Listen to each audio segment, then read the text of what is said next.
हिमालय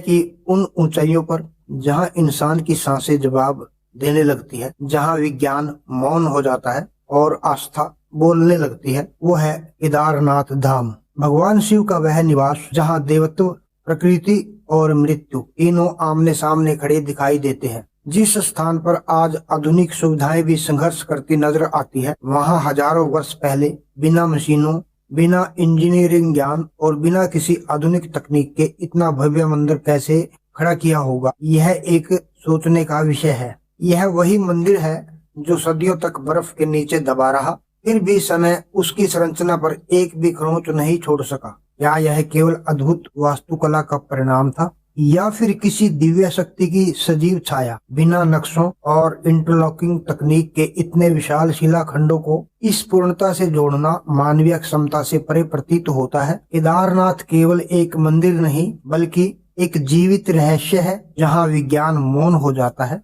धर्म अनुभूति बन जाता है और ब्रह्मांडीय ऊर्जा को हर श्वास में महसूस किया जा सकता है। क्या केदारनाथ सिर्फ एक मंदिर है, या स्वयं भगवान शिव का जीवित प्रमाण? आज भी एक यक्ष प्रश्न है। अगर आप भी रहस्यों के पीछे छिपी सच्चाई जानना चाहते हैं, तो हमारी इस वीडियो को अंत तक जरूर देखिए।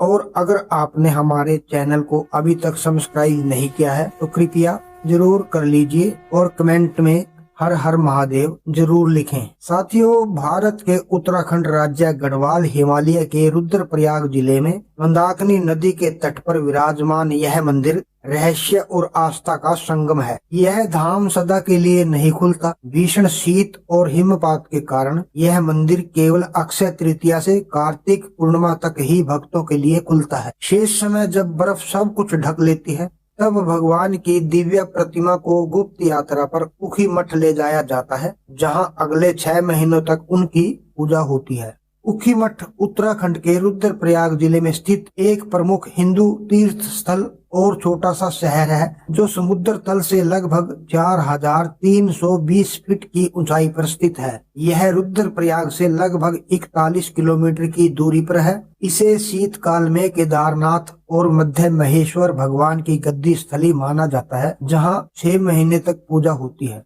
केदारनाथ केवल एक मंदिर नहीं, बल्कि वह रहस्य है जहां देवत्व, प्रकृति और समय तीनों एक साथ ठहर जाते हैं। केदारनाथ ऋषिकेश से लगभग 223 किलोमीटर दूर, समुद्र तल से 3583 मीटर या 11755 फीट की ऊंचाई पर गंगा की सहायक नदी मंदाकिनी के तट पर स्थित है। यहाँ स्थित यह प्राचीन मंदिर एक अज्ञात काल में निर्मित माना जाता है। यह निश्चित रूप से नहीं कहा जा सकता कि मूल केदारनाथ मंदिर का निर्माण इसने और कब करवाया। केदारनाथ नाम संस्कृत के 2 शब्दों केदार अर्थात खेत और नाथ मतलब स्वामी से मिलकर बना है, जिसका अर्थ होता है खेतों के स्वामी। काशी केदार महात्म्य के अनुसार इस स्थान को यह नाम इसलिए मिला क्योंकि यहाँ मुक्ति की फसल उगती है, अर्थात यह मोक्ष प्रदान करने वाला क्षेत्र माना गया है। केदारनाथ का सबसे प्राचीन उल्लेख स्कंद पुराण में मिलता है। इस ग्रंथ में गंगा की उत्पत्ति से जुड़ी कथा के संदर्भ में केदारनाथ का वर्णन आता है और इसे वह स्थान बताया गया है जहां भगवान शिव ने अपने जटाओं से पवित्र जल प्रवाहित किया था। केदारनाथ में स्थापित मुख्य शिवलिंग त्रिभुजाकार स्वरूप में है, जिसकी परिधि लगभग 3.6 मीटर है, जो लगभग 12 फीट के करीब होती है, तथा ऊंचाई भी लगभग इतनी ही है। यह विशिष्ट आकृति इसे भारत के अन्य ज्योतिर्लिंगों से अलग बनाती है। यहाँ स्थापित शिवलिंग को स्वयंभू माना जाता है, अर्थात यह मानव निर्मित नहीं बल्कि प्राकृतिक रूप से प्रकट हुआ दिव्य स्वरूप है। केदारनाथ के चारों ओर स्थित तुंगनाथ, रुद्रनाथ, मध्य महेश्वर और कल्पेश्वर, इन 4 पवित्र स्थलों के साथ मिलकर केदारनाथ पंच केदार तीर्थ परंपरा का निर्माण करता है। केदारनाथ मंदिर के भीतर प्रथम सभा मंडप में 5 पांडवों, भगवान कृष्ण, नंदी जो भगवान शिव का वाहन है, तथा वीरभद्र जो शिव के प्रमुख गणों में से एक माने जाते हैं, की प्रतिमाएं स्थापित है। मुख्य गर्भगृह के समीप स्थित सभा मंडप में द्रौपदी सहित अन्य देवी देवताओं की मूर्तियां भी विद्यमान है। मंदिर की एक अत्यंत अनोखी विशेषता त्रिभुजाकार पत्थर के शिवलिंग में उकेरा गया मानव मुख है। ऐसा ही एक मुख अंकन समीप स्थित एक अन्य मंदिर में भी देखने को मिलता है, जिसे उस स्थल पर निर्मित माना जाता है जहां भगवान शिव और माता पार्वती का विवाह संपन्न हुआ था। मंदिर के पीछे आदि शंकराचार्य का समाधि स्थल स्थित है, जो इस पावन धाम के ऐतिहासिक और आध्यात्मिक महत्व को और भी गहन बनाता है। केदारनाथ मंदिर से जुड़े भूकुंड भैरवनाथ इस क्षेत्र के संरक्षक देवता और कुल देवता माने जाते हैं। उनका मंदिर मुख्य मंदिर परिसर के ऊपर स्थित एक पहाड़ी पर स्थित है, जहां पूरे केदार क्षेत्र की रक्षा का भाव प्रतीकात्मक रूप से जुड़ा हुआ है। केदारनाथ की यात्रा साधारण नहीं रहती। जहां सड़क समाप्त होती है, वहीं से आस्था की परीक्षा शुरू होती है। गौरी कुंड से आरंभ होने वाली लगभग 17 किलोमीटर की कठिन चढ़ाई हर कदम पर साधक से उसका अहंकार छीन लेती है। माना जाता है कि इसी मार्ग से होकर देवताओं और महापुरुषों ने भी इस धाम तक पहुंचने का साहस किया था। पुराणों की धुंध में छिपी कथाएं कहती है कि इस मंदिर की नींव स्वयं पांडवों ने रखी थी। युद्ध के पश्चात अपने पापों के प्रायश्चित हेतु उन्होंने यहीं पर कठोर तप किया और अंततः शिव उनकी भक्ति से प्रसन्न हुए। तभी यह स्थल शिव के 12 परम पवित्र ज्योतिर्लिंगों में स्थापित हुआ। उत्तर हिमालय की बर्फीली चोटियों के बीच यह धाम छोटा चार धाम यात्रा के 4 प्रमुख स्तंभों में से एक है और पंच केदार की रहस्यमय परिक्रमा का प्रथम द्वार कहा जाता है। यह सभी ज्योतिर्लिंगों में सबसे ऊंचाई पर स्थित है, मानो पृथ्वी से सीधे आकाश की ओर उठता हुआ शिव का संकेत। इस धाम का रहस्य केवल उत्तर भारत तक सीमित नहीं, दक्षिण भारत के प्राचीन तमिल ग्रंथ एवरम में भी इसका उल्लेख मिलता है। संत त्रिगुणासनबंदर, अपार सुंदरार और इतिहासकार सेखी झार ने अपने पदों में इस स्थल की महिमा गाई है। ऐसा लगता है मानो केदारनाथ कोई स्थान नहीं बल्कि एक ऐसा रहस्य है जिसे समझने के लिए केवल पहुंचना नहीं, खो जाना पड़ता है। सन 2013 में आई विनाशकारी बाढ़ और केदारनाथ का रहस्य। सन 2013 में उत्तर भारत में आई अचानक और भीषण बाढ़ में उत्तराखंड का केदारनाथ क्षेत्र सबसे अधिक प्रभावित हुआ। 16 और 17 जून को केदारनाथ घाटी ने ऐसा तांडव देखा जिसने पूरे क्षेत्र को तबाह कर दिया। मंदिर परिसर, केदारनाथ शहर, दुकानें, होटल और सड़कें सब कुछ मलबे में बदल गया। सैकड़ों श्रद्धालु और स्थानीय लोग इस आपदा में काल के गाल में समा गए। लेकिन इस भयानक विनाश के बीच एक चौंकाने वाला और रहस्यमयी दृश्य सामने आया। 16 जून की शाम लगभग 7:30 बजे तेज गर्जना के साथ भूस्खलन और कीचड़ का सैलाब मंदिर क्षेत्र की ओर बढ़ा। कुछ ही देर बाद रात लगभग 8:30 बजे चोराबाड़ी ताल फट पड़ा और मंदाकिनी नदी में प्रलयंकारी जलधारा फूट पड़ी। जो भी उसके रास्ते में आया सब कुछ बहा कर ले गया। 17 जून की सुबह करीब 6:40 पर सरस्वती नदी और चोराबाड़ी ताल से पानी एक बार फिर राक्षसी वेग से नीचे आया, अपने साथ विशाल चट्टाने, गाद और पत्थरों का पहाड़ लेकर। तभी एक अद्भुत घटना घटी। एक विशाल चट्टान बहती हुई केदारनाथ मंदिर के ठीक पीछे आकर अटक गई। इस चट्टान ने मलबे और जलधारा को रोक लिया, जिससे नदी का प्रचंड प्रवाह मंदिर के दोनों ओर मुड़ गया। मंदिर के दोनों तरफ से जलप्रपात उमड़ पड़े, लेकिन गर्भगृह और मुख्य संरचना को कोई बहुत बड़ा नुकसान नहीं हुआ। प्रत्यक्षदर्शियों का कहना है कि अगर वह चट्टान कुछ मीटर भी इधर उधर होती तो मंदिर का अस्तित्व समाप्त हो सकता था। यही चट्टान आज भीमशिला या भगवान की चट्टान के रूप में पूजी जाती है। यह घटना केवल एक प्राकृतिक आपदा नहीं थी, बल्कि केदारनाथ से जुड़ा एक अलौकिक सा रहस्य भी बन गई। कुछ विद्वान इसे दैवीय संरक्षण मानते हैं, तो कुछ इसके पीछे मंदिर की प्राचीन निर्माण शैली को कारण बताते हैं। कहा जाता है कि मंदिर की नींव और पत्थरों की संरचना ऐसी है जो अत्यधिक जल प्रवाह और दबाव को सहने में सक्षम है। बाढ़ के बाद श्रद्धालुओं ने कई घंटों तक मंदिर के भीतर शरण ली। बाद में भारतीय सेना ने उन्हें हवाई मार्ग से सुरक्षित निकाला। भारी मलबा हटाने और सुरक्षा कारणों से मंदिर को लगभग 1 वर्ष तक बंद रखा गया। 2013 की इस विनाशकारी आपदा के बाद केदारनाथ के पुनर्निर्माण की जिम्मेदारी नेहरू पर्वतारोहण संस्थान NIM को सौंपी गई। यद्यपि संस्थान को शहरी नियोजन या भवन निर्माण का विशेष अनुभव नहीं था, लेकिन उसे उच्च हिमालयी क्षेत्रों में कार्य करने और कठिन परिस्थितियों में प्रशिक्षण देने में गहरी दक्षता प्राप्त थी। अनुभवी पर्वतारोही कर्नल अजय कोठियाल के नेतृत्व में NIM की टीम ने 1 वर्ष तक निरंतर और कठोर परिश्रम किया, जिसके परिणाम स्वरूप अगले ही वर्ष केदारनाथ में तीर्थ यात्रा पुनः आरंभ हो सकी, जिसमें पांडवों और कुरुक्षेत्र युद्ध का विस्तृत वर्णन मिलता है, लेकिन केदारनाथ नामक स्थान का प्रत्यक्ष उल्लेख नहीं है। इसके बावजूद एक प्रचलित लोक कथा केदारनाथ को महाभारत के नायक पांडवों से जोड़ती है। इस कथा के अनुसार कुरुक्षेत्र युद्ध में हुए पापों के प्रायश्चित हेतु पांडवों ने अपने राज्य का दायित्व अपने उत्तराधिकारी परीक्षित को सौंप दिया और भगवान शिव का आशीर्वाद प्राप्त करने के लिए उनकी खोज में निकल पड़े। किंवदंती कहती है कि शिव पांडवों से मिलने से बचना चाहते थे, इसलिए उन्होंने बैल अर्थात नंदी का रूप धार। पांडवों ने गुप्त काशी के पास एक बैल को चरते हुए देखा। कहा जाता है कि इसी कारण इस स्थान का नाम गुप्त काशी पड़ा, क्योंकि शिव यहाँ छिपे हुए थे। भीम ने बैल को तुरंत शिव के रूप में पहचान लिया और उनकी पूंछ तथा पिछले पैरों को पकड़ लिया। तभी शिव बैल के रूप में धरती में समा गए और बाद में 5 अलग अलग स्थानों पर अपने विभिन्न अंगों के रूप में प्रकट हुए। केदारनाथ में शिव का कुबड़, तुंगनाथ में भुजाएं, रुद्रनाथ में मुख, मध्य महेश्वर में नाभि और उदर तथा कल्पेश्वर में जटाएं प्रकट हुई। इन 5 स्वरूपों के दर्शन से पांडव अत्यंत प्रसन्न हुए और प्रत्येक स्थान पर शिव की आराधना हेतु मंदिरों का निर्माण करवाया। ये 5 पवित्र स्थल सामूहिक रूप से पंच केदार के नाम से प्रसिद्ध हुए।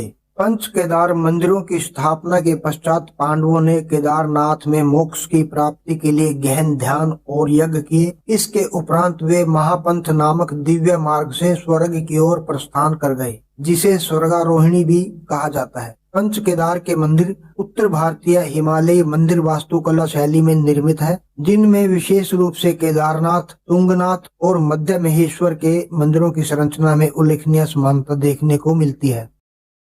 एक अन्य कथा के अनुसार भीम ने न केवल बैल को पहचान कर पकड़ा, बल्कि उसे पूरी तरह लुप्त होने से रोकने का भी प्रयास किया। इसी संघर्ष के परिणाम स्वरूप बैल 5 भागों में विभक्त हो गया और हिमालय के गढ़वाल क्षेत्र के केदार खंड में 5 अलग अलग स्थानों पर प्रकट हुआ। एक शिव पुराण की पौराणिक कथा कोटि रुद्र संहिता के अनुसार बद्रीवन में भगवान विष्णु के अवतार नर नारायण ने पार्थिव शिवलिंग बनाकर कठोर तप किया। उनकी भक्ति से प्रसन्न होकर भगवान शिव वहां प्रकट हुए और सदा के लिए इस क्षेत्र में वास का वरदान दिया। तभी से यह क्षेत्र केदार क्षेत्र कहलाया। पारंपरिक मान्यता के अनुसार पंच केदार की तीर्थ यात्रा पूर्ण करने के पश्चात बद्रीनाथ धाम में भगवान विष्णु के दर्शन करना एक अलिखित धार्मिक परंपरा मानी जाती है। इसे शिव की उपासना के पश्चात प्राप्त आशीर्वाद का अंतिम और पूर्ण प्रमाण माना जाता है। भारतीय पुरातत्व सर्वेक्षण और IIT मद्रास की विशेषज्ञ टीम ने गैर विनाशकारी तकनीकों से मंदिर की नींव, दीवारों और संरचना की जांच की। उनकी अंतरिम रिपोर्ट में निष्कर्ष निकला, मंदिर स्थिर है, सुरक्षित है और किसी बड़े खतरे में नहीं है। लेकिन आज भी यह प्रश्न अनुत्तरित है, या केदारनाथ का बचना एक संयोग था या हिमालय की गोद में स्वयं महादेव ने अपने धाम की रक्षा की है। अब यह निश्चित रूप से नहीं कहा जा सकता कि मूल केदारनाथ मंदिर का निर्माण किसने और कब कराया। आदि शंकराचार्य से जुड़ी परंपराओं में भी केदारनाथ का विशेष स्थान है। माधव द्वारा रचित संक्षेप शंकर विजय पर आधारित जीवनी के अनुसार 8वीं शताब्दी के महान दार्शनिक आदि शंकराचार्य का देहांत केदारनाथ के समीप पर्वतों में हुआ था। वहीं आनंद गिरी की प्राचीन शंकर विजय पर आधारित जीवनी में उनका निधन कांचीपुरम में बताया गया है। केदारनाथ में आज भी एक स्मारक के अवशेष मौजूद हैं, जिन्हें शंकराचार्य के कथित समाधि स्थल से जोड़ा जाता है। 12वीं शताब्दी तक केदारनाथ एक प्रमुख तीर्थ स्थल के रूप में स्थापित हो चुका था। इसका उल्लेख गहडवाला वंश के मंत्री भट्ट लक्ष्मीधर द्वारा रचित ग्रंथ कृत्या कल्पतरु में मिलता है। यह भी माना जाता है कि आदि शंकराचार्य ने बद्रीनाथ तथा उत्तराखंड के अन्य प्रमुख मंदिरों के साथ साथ केदारनाथ मंदिर का भी पुनरुद्धार करवाया था।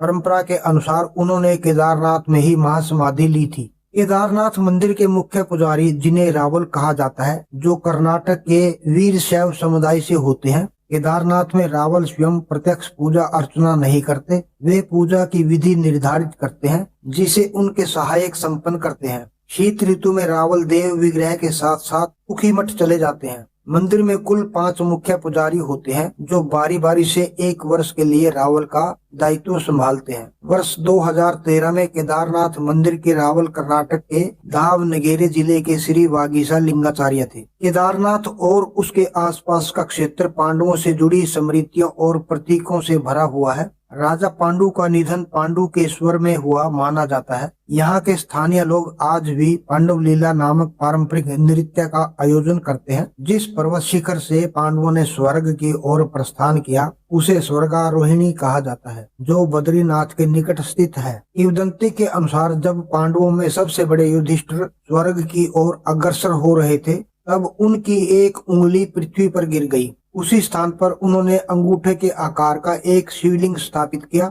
एक अन्य कथा के अनुसार जब भगवान शिव ने बैल रूप धारण किया और भीम से गदा युद्ध किया, अंततः भीम को अपने कृत्य पर गहरा पश्चाताप हुआ और उन्होंने शिव के शरीर की घी से मालिश की। इसी घटना की स्मृति में आज भी केदारनाथ के त्रिभुजाकार शिवलिंग पर घी से अभिषेक और मालिश की परंपरा प्रचलित है। रावल के अलावा केदारनाथ धाम में मंदिर समिति द्वारा नियुक्त पुजारी, जो वेद मंत्रों में निपुण होते हैं, दैनिक पूजा, महाभिषेक, रुद्राभिषेक आदि संपन्न कराते हैं। केदारनाथ के तीर्थ पुरोहित इस क्षेत्र के प्राचीन ब्राह्मण माने जाते हैं। मान्यता है कि इनके पूर्वज नर नारायण और दक्ष प्रजापति के काल से ही भगवान शिव की आराधना करते आ रहे हैं। पांडवों के पोते राजा जन्मेजय ने इन्हें केदारनाथ मंदिर में पूजा अर्चना करने का अधिकार प्रदान किया और संपूर्ण केदार क्षेत्र दान स्वरूप सौंपा। ये ब्राह्मण शुक्ल यजुर्वेद की मध्यदीन शाखा के अनुयायी हैं, जिसके कारण इन्हें शुक्ल या वाजपेयी भी कहा जाता है। इनके प्रमुख गोत्र सांडिल्य, उपमन्यु और धौम्य माने जाते हैं। आदि गुरु शंकराचार्य के समय से केदारनाथ मंदिर में पूजा की विशिष्ट परंपरा स्थापित हुई, जिसमें रावल दक्षिण भारत के जंगम समुदाय द्वारा शिवलिंग की मुख्य पूजा। 1926 में अंग्रेज पर्वतारोही एरिक शिप्टन ने एक प्राचीन परंपरा का उल्लेख किया, जिसके अनुसार कभी एक ही पुजारी प्रतिदिन केदारनाथ और बद्रीनाथ दोनों धामों की पूजा किया करता था।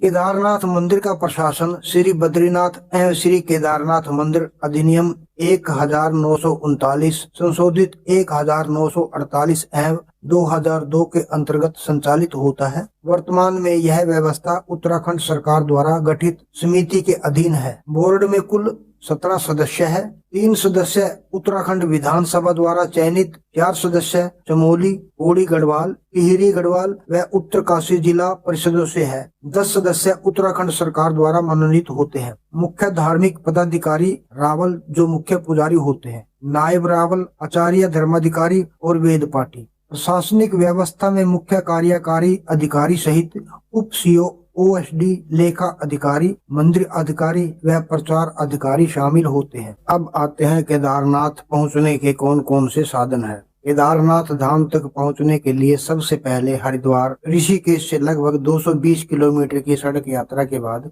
गौरीकुंड पहुंचा जाता है। वहां से 16-17 किलोमीटर की पैदल यात्रा के द्वारा मंदिर पहुंचा जा सकता है। इसके अलावा फाटा, सिरसी और गुप्त काशी से हेलीकॉप्टर सेवाएं और गौरीकुंड से खच्चर, घोड़ा या पालकी की सुविधा उपलब्ध है। यात्रा के लिए पहले से ही रजिस्ट्रेशन योजना के अनुसार और हेलीकॉप्टर की बुकिंग करना बेहतर होता है। साथ में पर्याप्त गर्म कपड़े रखें, क्योंकि वहाँ बहुत ठंड होती है। अपने पास कैश भी साथ रखें, क्योंकि वहाँ यूपीआई सीमित हो सकता है। साथियों, ये दावा कि केदारनाथ मंदिर 400 वर्षों तक बर्फ में दबा रहा, ऐतिहासिक रूप से प्रमाणित नहीं है। मंदिर ने हिमपात, भूस्खलन और 2013 की विनाशकारी बाढ़ जैसी आपदाएं झेली है, लेकिन समय समय पर इसका संरक्षण और पुनर्निर्माण होता रहा है। केदारनाथ हमें सिर्फ इतिहास नहीं सिखाता, ये हमें याद दिलाता है कि जब अहंकार टूटता है तभी आस्था जन्म लेती है। हिमालय की गोद में छिपा ये दिव्य रहस्य आज भी हमें पुकारता है, सोचने के लिए, समझने के लिए और झुकने के लिए। ऐसी ही रहस्यमय, ऐतिहासिक और आत्माओं को छू लेने वाली कहानियां सुनने के लिए अभी हमारे चैनल अच्छा सोचे को सब्सक्राइब करें, वीडियो को लाइक करें, कमेंट में हर हर महादेव जरूर लिखें। अगर मन में कोई प्रश्न उठता है तो हमें कमेंट में जरूर बताएं। मिलते हैं इसी प्रकार की एक और वीडियो के साथ। तब तक के लिए ओम नमः शिवाय, हर हर महादेव, नमस्कार, धन्यवाद।